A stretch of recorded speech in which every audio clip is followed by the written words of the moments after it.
you usually hear with winning drafts, but the Baltimore Ravens, they did it again. And it seems like every year they do it.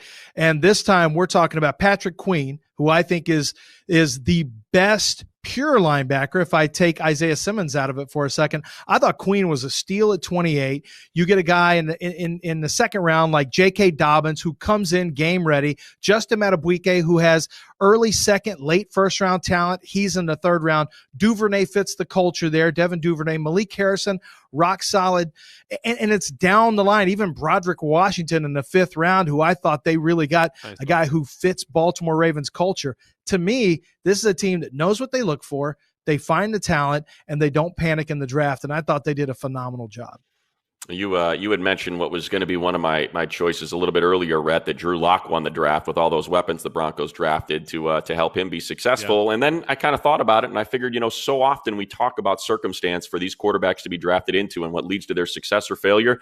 Justin Herbert won the draft. How often are you drafted in the top 10 to be a future quarterback, and you go to a roster that has Keenan Allen, Hunter Henry, Mike Williams, Austin Eckler, a rebuilt right side of the line with Brian Bulaga, Trey Turner, Mike Pouncey. That is 12 Pro Bowls between those three guys on the offensive line. And because we've heard Anthony Lynn and Tom Telesco say they totally believe in Tyrod Taylor and that he can lead them to the playoffs, an opportunity to sit for a year.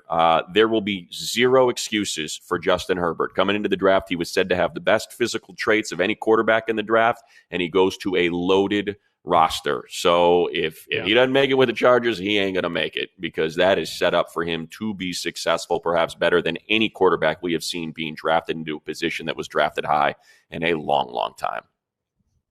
Yeah, I think that's a really intuitive move there, Money. I'm surprised, but I think that was a really, really nice choice there with Justin Herbert and the Chargers. Guys, I'm going to give you one that I thought was just really fun to watch over the course of the last 3 days with the Carolina Panthers. And I'll just give you this from Matt Rule, this quote: "We came into this draft with the priority of getting some young, explosive, dynamic defensive players, and then we really addressed offense and free agency." You think, Matt Rule? You went 7 for 7, all defense.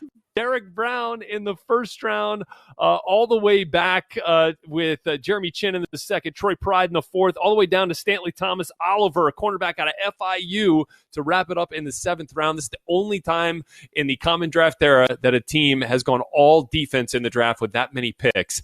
7 for 7, all defense. Clearly a commitment to getting younger, to getting more explosive, to getting better on defense, back to those teams that those defenses that the Panthers had when they were winning NFC South titles year after year. So I thought that was one of the cool things of this draft. And there's some really good picks in there too, and some fun chess pieces, right? Yeah, I think, and Lance, Matt Rule really well. He is a